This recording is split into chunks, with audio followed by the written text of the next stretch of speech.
علیکم ورحمۃ اللہ وبرکاتہ۔ نحمده نصلی ونصلی علی رسول الکریم، اما بعد فاعوذ باللہ من الشیطان الرجیم، بسم اللہ الرحمن الرحیم۔ من جاء بالحسنۃ فلہ عشر امثالها ومن جاء بالسیئۃ فلا یجزی الا مثلها وهم لا یظلمون۔ وقال تعالی فی مقام آخر وذروا ظاہر الاسم وباطنہ۔ صدق اللہ العظیم وصدق رسولہ النبی الامین الکریم لمن الشاہدین والشاکرین۔ وقال تعالی فی عظمت النبی صلی اللہ تعالی علیہ وسلم وعامر جمیع المؤمنین والمؤمنات تعظیما وتکریما، ان اللہ وملائکتہ یصلون علی النبی یا ایہا الذین آمنوا صلوا علیہ وسلموا تسلیما۔ اللہم صلی علی سیدنا محمد وعلی آلہ وصحبہ افضل صلواتک وعدد معلوماتک وبارک وسلم۔ تمام تعریف حمد و ثنا اس مالک حقیقی وحدہ لا شریک کے لیے سزاوار ہے جو کل جہانوں عالمین کا مالک و ملجا ہے، جس کے دست قدرت میں کل جہاں کی بادشاہت ہے، جو ہر چیز پر قادر مطلق ہے، جو چاہتا ہے کر گزرتا ہے، اس کے اختیار کو کوئی روک نہیں سکتا، جو قدیم ہے، ابد الآباد سے ہے اور ہمیشہ ہمیشہ رہنے والا ہے، کوئی اس کے مثل و مانند نہیں، وہ اپنی ذات میں یکتا، وہ تنہا ہے، اس کا کوئی ہمسر نہیں، وہی جلاتا ہے، مارتا ہے، وہی زندہ کرتا ہے اور شفا دیتا ہے۔ میں گواہی دیتا ہوں کہ نہیں ہے کوئی معبود برحق سوائے اللہ جل مجدہ کے، اور میں یہ بھی گواہی دیتا ہوں کہ محمد عربی صلی اللہ تعالی علیہ وآلہ وسلم اللہ کے بندے اور خاص رسول ہیں۔ صلاۃ و سلام نازل ہو ہمارے آقا نامدار حضور تاجدار محمد عربی صلی اللہ تعالی علیہ وآلہ وسلم پر، آپ کی آل پر، آپ کے اصحاب پر۔ بزرگان دین، برادران اسلام، اللہ تبارک و تعالی کی شان عظیم تر ہے، اور وہ ہماری تخلیق کے ذریعے ہمیں حیات دے کر، زندگی دے کر، اور پھر موت کا فیصلہ فرما کر بتلاتا ہے کہ یہ دو جو درمیانی سطح ہے، تمہاری زندگی اور تمہاری موت، یہ دونوں کی تخلیق اللہ نے کیوں کر کی؟ تو اللہ کا ارشاد ہے لِيَبْلُوَكُمْ أَيُّكُمْ أَحْسَنُ عَمَلًا، تاکہ تم کو جانچا جائے، پرکھا جائے، تمہاری آزمائش کی جائے، تمہارا امتحان لیا جائے کہ تم میں کون اچھے عمل اختیار کرتا ہے۔ اچھا عمل کون سا ہوتا ہے، اچھا عمل کیسا ہوتا ہے، اور اچھا عمل کسے کہتے ہیں، یہ سمجھنے کی ضرورت ہے۔ اچھا عمل جو خدا کو راضی کر لے، اچھا عمل جو خدا کی خوشنودی کے حاصل کرنے کا ذریعہ بن جائے، اچھا عمل جس سے اللہ تبارک و تعالیٰ کی رحمتیں ہم پر برسنے لگ جائے، تو وہ کون سا اچھا عمل ہے جو خدا کو خوشنودی کا ذریعہ بن جائے، خدا کی خوشنودی کا، اور خدا کی رحمتیں ہم پہ نازل ہو جائے۔ تو اللہ جل مجدہ نے اپنی حبیب صلی اللہ تعالیٰ علیہ وآلہ وسلم کی اداؤں کو اپنانے والے اعمال کو اچھا عمل قرار دیا جو خدا کو خوش کرتا ہے، کیونکہ خدا نے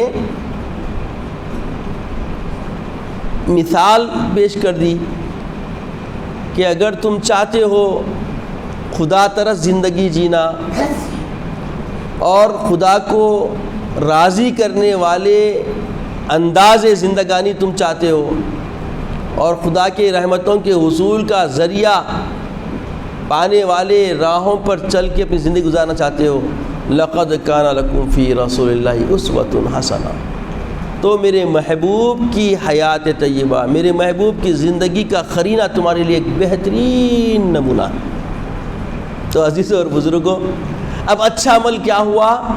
جو سنتوں سے معمور ہو۔ اچھا عمل کیا ہوا؟ جو ادائے رسول سے بالکل اس کا پیکر ہو۔ اچھا عمل کیا ہوا؟ جو حضور علیہ الصلاۃ والسلام کی ادائیں ہوں۔ تو ان کی سراہنا کرنا، ان کو اختیار کرنا، اپنے زندگی کے ہر شعبے حیات و گوشے میں اسی کے احیاء کا نام اچھا عمل ہے، احسن عمل ہے۔ اب ہمیں معنی مفہوم اچھے عمل معلوم ہونے کے بعد اب محاسبی گھڑیاں شروع ہوتی ہیں کہ ہم دیکھیں کہ زندگی صبح ہوتی ہے، شام ہوتی ہے، تو کیسے ہم صبح و شام کر رہے ہیں، یہ لیل و نہار دن رات ہم کیسے گزار رہے ہیں؟ کیا ہم اس کے محبوب صلی اللہ علیہ وسلم جن کی اداؤں کو وہ سراہنے کا وعدہ فرما لیا ہے، جن کی ادائیں اپنانے پر ہمارے اعمال کیا ہو رہے ہیں؟ اچھے ہو رہے ہیں، تو کیا ہم اس اپنانے والی کیفیتوں میں ہیں؟ کیا ہم اس کوشش میں لگے ہوئے ہیں کہ ہماری صبح شام سید عالم محمد رسول اللہ کی زندگی سے ہم اختیار کر رہے ہیں، ان کے متبع بن رہے ہیں اور اپنی زندگی کو قرین حیات ان کے اسوے سے ہم اپنے آپ کو بنا رہے ہیں؟ اگر ایسا ہے تو یقیناً کامیابی والی زندگی ہے، اور ہر عمل کی جزا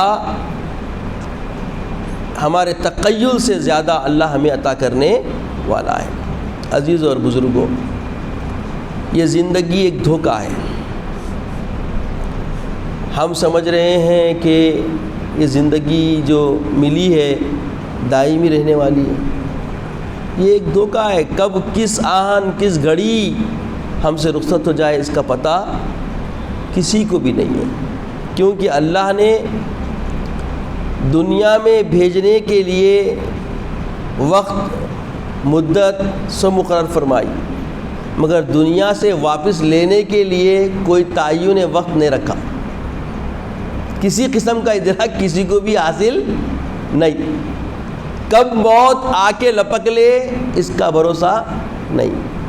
تو یہ جو کھٹکا ہے، یہ جو دھچکا ہے، یہ جو اچانک آنے والے جو اندیشے ہیں، یہ ہمیں تیار کرتے ہیں کہ ہماری زندگی کی ہر گھڑی، ہر ساعت، ہر لمحہ رب کی خوشنودی کا ہو، رسول کی اداؤں کا ہو، اسوہ رسول سے تلا جلا ہو۔ غفلت اگرچہ کہ آتی ہے، یہ خاص سے فطرت انسانیت ہے، اور نسیان بھی ہوتا ہے، گناہ بھی ہوتے ہیں، مگر تجدید کر لیتے رہنا ہی طریق بندگی ہے۔ اپنے آپ کو جیسے ہی خیال آ جائے، ہوش آ جائے، مستعد ہو جانا ہی تقاضے بندگی ہے۔ بندگی کا طریقہ ہے کہ جیسے غفلت سے بیداری کا احساس ہو جائے تو فوری بیدار ہو جانے کی جستجو شروع کر دیں۔ تو عزیز اور بزرگوں، اب ہم جس زمانے میں جی رہے ہیں، اس میں ان احساسات، ان ادراکات سے بالکل باراتری اختیار کر لیا انسان، تیدست ہے۔ یہ خیال تخیل کسی کے اندر موجود پایا نہیں جا رہا، سب غفلت میں پڑے ہوئے۔ تو جمعہ ہے، تو جمعہ کے زاویے سے یہ پیغام آپ تک پہنچے اور جو غفلت میں ہے وہ بیدار ہو جائے کہ دیکھو اللہ کا وعدہ ہے کہ جب کوئی نیک کام کرتا ہے من جاء بالحسنۃ فلہ عشر امثالہا، اللہ فرماتا ہے جو ایک نیکی، حسنہ نیکی کا کام، اچھا کام، ایک کام اچھا کرتا ہے تو ایک نیکی کا بدلہ، وہ ایک اچھے کام کا بدلہ فلہ عشر امثالہا، اللہ 10 گنا بڑھ کے دیتا ایک نیکی۔ اور نیکی آسان نہیں ہے، جیسا کہ آپ سن چکے ہیں اس سے پہلے جمعہ میں۔ نیکی آج کے دور میں کیسے ہے، کانٹوں کے راستے پہ جا کے ایک پھول توڑ کے لانا ہے، اور وہ پھول سلامت رکھنا آسان نہیں ہے۔ اور گناہ کیسے ہے، جیب میں ہاتھ ڈالو، چاکلیٹ نکالو، کھا لو۔ اس وقت ہم جو ماحول میں رہ رہے ہیں ایسے ہی ہم ماحول میں ہماری زندگی، ہمارے سانسیں چل رہی ہے۔ اور آگے اللہ فرماتا ہے من جاء بالسیئۃ، جو گناہ کی طرف آئے فلا یجزا، اس کے لیے کوئی بدلہ نہیں ہے الا مثلھا، مگر جتنا وہ کرتا اتنا ہی چاہیے، وہم لا یظلمون، اور اللہ تعالیٰ ان پر ظلم نہیں کرے گا۔ عزیز اور بزرگوں، اچھا عمل جب بندہ کرنا چاہتا ہے یا تو قول کے ذریعے ہوتا ہے، یا فعل کے ذریعے ہوتا ہے، یا معاملات کے ذریعے ہوتا ہے، اور اچھا عمل حقوق اللہ میں ہوتا ہے یا حقوق العباد میں ہوتا ہے۔ اچھے عمل کا تعلق بندوں سے ہوتا ہے یا رب سے ہوتا ہے۔ اب نماز پڑھنے آ رہے جمعہ کی، یہ رب سے ہے۔ اب جمعہ میں آئے، جمعہ میں آنے کے بعد جگہ نہیں ملی، یا بیٹھنے کی ترتیب جو بتائی گئی اس کے موافق ہم بیٹھ رہے ہیں، یا ترتیب بتانے والا بتلا رہا ہے، تو یہ کیا ہے، مخلوق سے تعلق ہو رہا ہے۔ رب کا گھر ہے مگر یہاں بھی تعلق مخلوق سے ہوتا ہے۔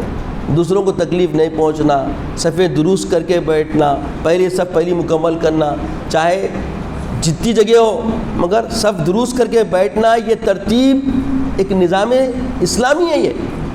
یہ صفات مومنانہ ہے کہ صف پہلی مکمل ہوئے بغیر پیچھے بیٹھنا یہ غفلت ہے۔ جب ہم آ رہے ہیں تو صفیں کیا کرنا، پہلی صفیں درست کرنا، اور جذبہ ہونا۔ کیوں کہ جو جتنا ممبر کے جمعہ کے دن قریب ہوگا اس کی جزا کا معاملہ بھی ویسی ہوگا، اس کی دعائیں قبول بھی ویسی ہوگی، اور جو مسجد میں جمعہ کے دن پہلے آئے گا اس کا اجر الگ، اس کے بعد جو آئے گا اس کا اجر الگ۔ جو سب سے پہلے آیا گویا اس نے ایک اونٹ اللہ کی راہ میں قربان کیا اور گوشت لوگوں میں تقسیم کیا، وہ جزا ملے گی۔ اس کے بعد آنے والے کو بکری خطبہ کرنے کا اجر ملے گا، اس کے بعد آنے والے کو ایسے ہی، یہاں تک کہ آخر میں انڈا اللہ کی راہ میں دینے کے برابر اس کو اجر ملتا ہے۔ اب اس کے بعد جب اذان ثانی ہو جاتی ہے، جو خطبے کی اذان ہوتی ہے، دفتر بند کر کے فرشتے بیٹھتے ہیں، نام لکھا بھی نہیں آتا اس کا، اعمال میں اجر میں نام بھی لکھا نہیں جاتا۔ تو یہ اللہ تعالیٰ سے جڑے ہوئے نیکیاں ہیں، اللہ کے حق کی ادائیگی کے لیے۔ اللہ کا حق ہے، نماز کیا ہے، اللہ کا حق ہے۔ الصلاۃ حق اللہ علی المومن، آقا فرماتے ہیں کہ نماز بندے پر کیا اللہ کا حق ہے، مومن کو ادا کرنا ہی کرنا ہے۔ تو یہ جو حقوق اللہ ہے اس کی ادائیگی بھی نیکی ہے، اور ایسے ہی اللہ کی مخلوق کے ساتھ اچھا پیش آنا اور اس کا احترام کرتے ہوئے عفو درگزر کے پہلو اختیار کرنا، نظر اندازی اختیار کرنا، ستر پوشی اختیار کرنا، برائیاں جانتے ہوئے برائیوں کو بیان کرنے کا موقع آنے پر بھی بیان نہ کرنا، کتمان کرنا، یہ اللہ کو پسند ہے، یہ بھی نیکی ہے۔ نیکی کا میدان بہت وسیع ہے۔ جب کوئی نیکی کے اختیار کرنے کی راہ پہ چلنا شروع کر دیتا ہے، اس کو رمق برابر بھی ایزا نہ دنیا میں ملتی ہے نہ آخرت میں کوئی اس کے لیے خدشے رہتے، اور یہ چلنا آسان نہیں ہے، یہ طے ہے۔ نیکی کی راہ میں چلنا یہ ایک مزہ ہے جو تکلیف کے بعد نصیب ہوتا۔ نیکی کی راہ پہ چلنے والے کے لیے ہر قدم پر پہلے تکلیف ہوتی ہے، اس کے بعد لذت آنا اس کو شروع ہوتی ہے۔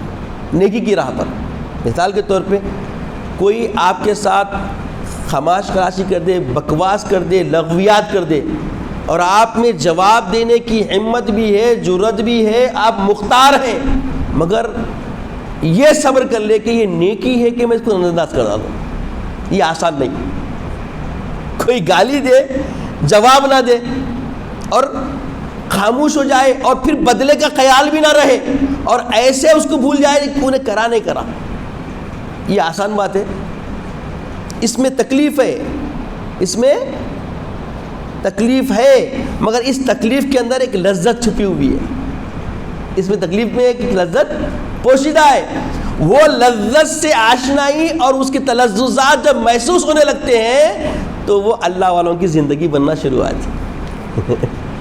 جب ایسے لوگ ایسے مقام پہ آتے ہیں، ایسی نیکیوں کی راہ پہ وہ مستحکم ہونے لگتے ہیں کہ دوسروں کے ساتھ صرف خیر سوچتے ہیں، دوسروں کے ساتھ ہمیشہ خیر سوچتے ہیں اور خیر کی بات ان کے ذہن و فکر میں آنا شروع آتی ہے، شر کے کوئی ارادے نہیں ہوتے، شر کی کوئی آمیزش ان کے تخیلات میں نہیں رہتی، تو اللہ تبارک و تعالیٰ ان کی زندگیوں کو ہلکی کر دیتا،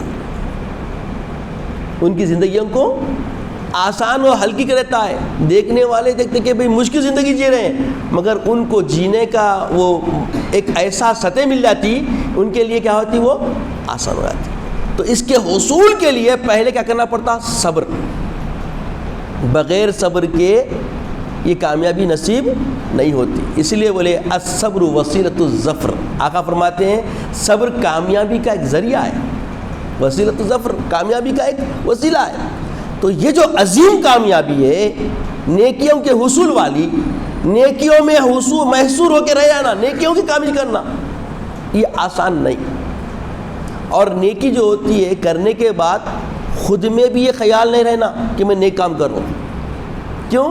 درست ہونا، مخلص ہونا۔ نیکی کیسی ہونا؟ درست ہونا اور مخلص ہونا۔ اگر نیکی کرنے کے بعد نیکی درست نہیں ہوئی، کسی قسم کی آمیزش ہو گئی، وہ نیکی نہیں ہے، اور وہ نیکی مخلصانہ نہ ہو، صرف اللہ کی رضا جوئی کے لیے نہ ہو، خالص للہ اللہ کی رضا طلبی نہ ہو، تو بھی وہ نیکی نہیں ہے۔ تو نیکی ان دو خطروں سے بھی خالی ہونا، درست بھی ہونا اور کیا ہونا، مخلصانہ بھی ہونا، اور جب مخلص بھی ہو گئی، درست بھی ہو گئی، وہ نیکی مقبول ہو جاتی۔ اور جب مقبول ہوتی ہے تو بندے کے کردار میں اور تحمل بڑھتا، بردباری بڑھتی، اور اللہ تبارک و تعالیٰ اس کے ارد گرد محبین پیدا کر دیتا، اس سے لوگ مانوس ہونے لگتے۔ اور کیونکہ یہ تو کسی قسم کی تکلیف کو بھی تکلیف محسوس نہیں کرتا، اور یہ سب من اللہ، اس کا تصور بن جاتا۔ اور جب جستجو ایسے انداز کی بن جاتی ہے تو اللہ فرماتا ہے کہ ایسے منصب پہ آنے والوں کے لیے ایک نیکی، ادنا سی بھی نیکی ہو، فَلَهُ عَشَرَ أَمْثَالِهَا، ان کے لیے 10 گنا اجر دیا جاتا ہے، ایک نیکی کا بدلہ 10 گنا بنا دیا جاتا ہے۔ مسکرا کے خالی السلام علیکم، خیریت، خالی مسکراہٹ، رسول کی سنت ہے مسکرا کے ملنا مومن بھائی سے۔ کیونکہ آپ دیکھیے رف انداز سے مل کے دیکھیے سامنے والے کے کیا تاثر ہوتے، اور آپ نہیں جانتے ہی نہیں، خالی مسکرا السلام علیکم، مسکرا کے سلام کر دیجئے، دیکھیے کیا تاثر رہتا۔ تو آپ جو دیں گے سامنے والے کا ریپلے بھی وہی سے آئیں گا۔ تو یہ بھی بہت رب کا تعلق دینی ہے اور رسول کے اسوے سے اٹوٹ ہے، اسوے رسول سے جڑا ہوا ہے۔ اللہ کے رسول صلی اللہ علیہ وسلم کی ادائیں کیا ہے کہ آقا فرماتے ہیں افشوا السلام بینکم تحابوا من عرفت من لم تعرفت، آپس میں سلام کو رواج دو، آپس میں سلام کو رواج دو، افشوا السلام بینکم تحابوا، اس سے محبت بڑھتی، الفت بڑھتی۔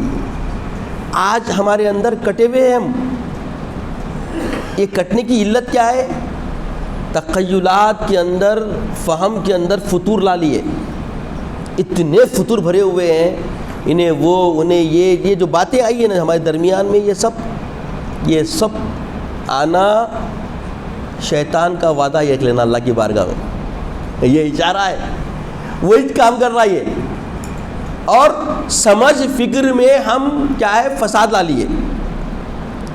آپ دیکھیے مبادیات دین کے اندر کوئی بھی مائی کا لال جرت نہیں کر سکتا اختلاف کرنے کے لیے کسی قسم کا۔ مبادیات دین، مبادیات دین کیا ہے؟ کلمہ طیبہ، ایمان مفصل، ایمان مجمل، سمجھنے کے لیے اب کوئی اختلاف کرتا، رسول کی ذات کی محبت، رسول محمد عربی صلی اللہ علیہ وسلم کے ذات سے محبت، کوئی اس میں اختلاف کرتا؟ رسول اللہ کی آل سے الفت، کون اختلاف کرتا ہے جس کے اندر؟ صحابہ کا اکرام، کون اختلاف کرتا؟ اب ترتیب سے آئیے، اختلاف کسی کا نہیں ملیں گا۔ اب تخیلات جو انسان بنا لیا ہے، ان تخیلات و پراگندگی کے جو بھی اپنے اپنے اندر تفہیمات ہے اس کو لے کے چلے تو اختلافات۔ اب دیکھیے حدیث اب سنیں، آپ آقا فرما رہے ہیں سلام کو رواج دو، افشوا السلام بینکم تحابوا۔ کہاں ہے جی رواج؟ اب ایک 5-10 سال پہلے کے جو حالات تھے بھائی، آپ کسی کو السلام علیکم رحمۃ اللہ بول دیے تو غور سے دیکھ رہے ہیں، بعض وقت پوچھ بھی لے رہے ہیں بھائی پہچانا نہیں، آپ کو بول رہے ہیں ارے یہ کیا بات ہے بھائی پہچانا نہیں؟ جبکہ ہم جو دیکھے واللہ العظیم، جب ہمارے پاس سائیکل تھی، طالب علم تھے، کبھی مدینہ بلڈنگ کی طرف کچھ لینے کرنے آتے، وہاں چورستے پہ کھڑے تھے، السلام علیکم بولتے تھے دوست سے، تو کئی جواب وعلیکم السلام کے ملتے تھے۔ واللہ العظیم میں بول رہا ہوں نا، یہ حقیقت میرے بیتی بھی بات بتا رہا ہوں۔ اب سلام کرتے کوئی جواب ہی نہیں، سب پلٹ کے دیکھ کے غور سے گھورتے کہ کیا کام کر رہا ہے بلکہ۔ کیوں؟ ماحول اعمال کا جو بنا ہوا جو ماحول تھا، بنایا ماحول ٹوٹتے آ رہا، ماحول سے ہم کیا کر رہے ہیں؟ ٹوٹ رہے ہیں، عملی زندگی سے ہم دور ہو رہے ہیں۔ ارے خاندان میں بھی ایسے لوگ ہو گئے ہیں کہ خود خاندان کے لوگوں کو خاندان کے بچے نہیں پہچانتے۔ وجہ کیا ہے؟ ربط ٹوٹ گئے، رابطے ٹوٹ گئے، اور رابطے بنانے کے انداز سوچ بدل گئے۔ رشتہ داریوں میں، خونی رشتوں میں بھی اب رشتے باقی نہیں ہیں۔ عوام تو عوام بھائی، خواص کو دیکھیے، خواص میں بھی اجنبیت آ گئی، جبکہ کیا ہونا چاہیے؟ للہیت۔ کتنی اچھی تعلیم ہے، من عرفت من لم تعرفت، لفظ فرمایا قسم، جس کو تم پہچانتے، جس کو تم نہیں پہچانتے، بس خالی اتنا معلوم ہونا کلیمہ گو ہے۔ کیا معلوم ہونا؟ وہ کلیمہ گو ہے، مسلمان ہے، اللہ کی توحید کا علمبردار ہے، رسول کی رسالت کو ماننے والا ہے۔ آپ سلام کرو، آپ سلام کرو، بس اتنے کرنا ہے۔ اور سلام کرنے کی جزا کیا ہے؟ تحابو، آپس میں آئے ہائے ہائے محبت بڑھ جائے گی، اور جب محبت بڑھے گی تو سوچو معاشرہ کیا ہو جائے گا، معاشرے کا انداز کیا ہو جائے گا، اور معاشرے کے اندر جو الفتیں اور آپسی ربط کا جو تخیل ہوگا وہ کیا ہوگا۔ آج اس سے ہم بہت محروم ہیں، اس سے ہم بہت دور ہوتے جا رہے ہیں۔ اب یہ دیکھیں بھائی، پریکٹیکل عملی طور پہ دیکھیں، آپ اگر کسی کو سلام کرے، کچھ وجاہت دکھ گئی، نورانی چہرہ دکھ گیا، بھائی دیندار دکھ رہا بیچارہ، السلام علیکم رحمۃ اللہ بول دیے، تو وہ بھی پوچھ رہا کون ہے، آپ پہچانا نہیں، جبکہ پہچاننے کی ضرورت باقی ہے، تعارف ضروری ہے۔ سلام کے لیے تو کیا ہے؟ صرف تقاضا محبت کا ہے، اور سلام کرنا کیا ہے؟ سنت۔ دیکھیے اب کیا نظام زندگی ہے، سلام کرنا کیا ہے؟ سنت، اور جواب دینا واجب، جواب دینا واجب۔ اگر کوئی سلام کر دیا، 10 نیکیاں حاصل کر لیا، انہیں مخلص ہے، درست سلام کرا، نیکی کرنے میں اس کا عزم اللہ کی رضا طلبی ہے، تو یہ درست کام کر لیا۔ اب جواب دینا واجب، اگر واجب ادا نہیں کیا کوئی تو وہ مواخذے میں آئے گا اللہ کے پاس۔ اللہ اکبر۔ سلام کا جواب کیا ہو رہا؟ سلام کرنے کے بعد واجب ہو جا رہا۔ اور سلام کے زاویے سے آپ دیکھیں گے کہ سلام آپ ہر مقام پہ کر سکتے ہیں، کچھ مقامات ممنوع بھی کر دیے گئے، کیونکہ سلام کی اہمیت بتانا مقصود ہے۔ کسی انتقال میں گئے تو وہاں آپ کو سلام نہیں کرنا ہے۔ اب معاشرہ دیکھتے جاؤ، اب میں بتاتا ہوں آپ کو۔ اذان ہو رہی ہے، سلام بولیے نہیں کرنا ہے۔ کوئی بیت الخلاء سے نکل رہا، محسوس ہوگا بیت الخلاء سے نکل رہا، اس کو سلام نہیں کرنا ہے۔ کوئی دسترخوان پہ کھانا کھا رہا ہے، اس کو سلام نہیں کرنا ہے۔ یہ ممنوع مقامات ہے کہ جس کے اندر یہاں پہ آپ کو سلام کرنا منع ہے۔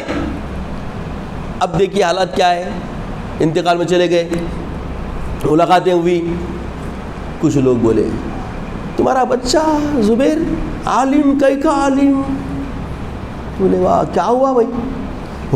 فلاں کے انتقال میں ملا سلام نہ کلام۔ ممنوع مقام پہ ملاقات اور اعتراض کیا ہے؟ سلام نہ کلام۔ تو کمی کدھر ہے؟ ہاں؟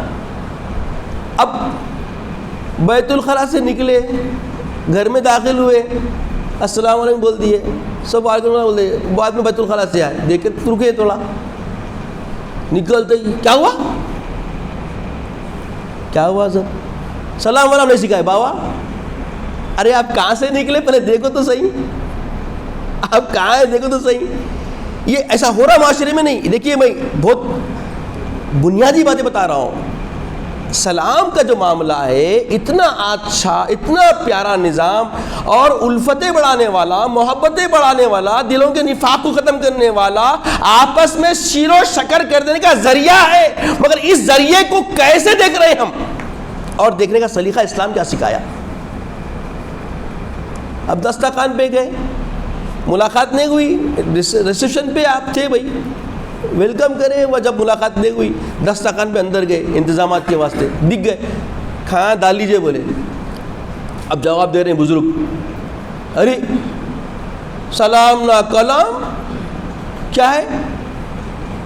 ارے دسترخوان پہ سے ڈال لو بول سکتے بھائی، سلام کرنے کا ہے؟ آپ وہاں پہ کیونکہ میزبان ہے تو میزبان کیا بولے گا؟ ڈال لیجئے، اس کو اختیار ہے۔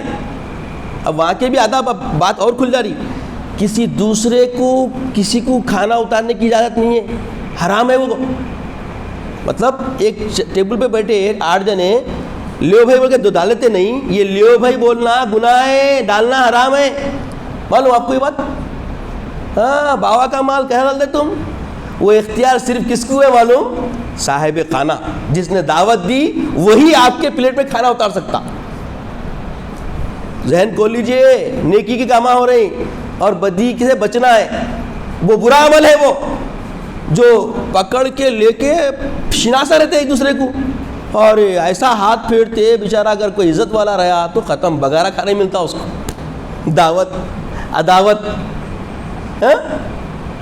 یہ کام دائرہ کوسا ہو رہا ہے، من جاء بالحسنتی فلہ عشر امثالہا۔ یہ کاموں سے بچنا ہے جس سے منع ہے، اور وہ کرنا ہے جس سے کرنے کی اجازت ہے، یہی اسی میں 10 گنا ملتا۔ تو 10 گنا دیکھیں کیا مل رہا، سمجھ رہے ہیں بات کو؟ دسترخوان پہ 10 گنا اجر ملنے والا ہے، ملاقات پہ 10 گنا اجر ملنے والا ہے۔ بس آپ اس عمل کے اندر کیا ہونا ہے؟ مخلص ہونا ہے، اللہ کے واسطے کرنا کام۔ یہ سب رسول کی ادائیں ہیں، بول کے اس کے محبوب صلی اللہ علیہ وسلم کی ادائیں ہیں، حبیب پاک نے یہ طریقہ سکھایا ہے، ہمیں کرنا ہے۔ کیا ایسا کرنا ہے نیکی؟ اور آج لوگ نیکی کو کیا کر دے رہے ہیں؟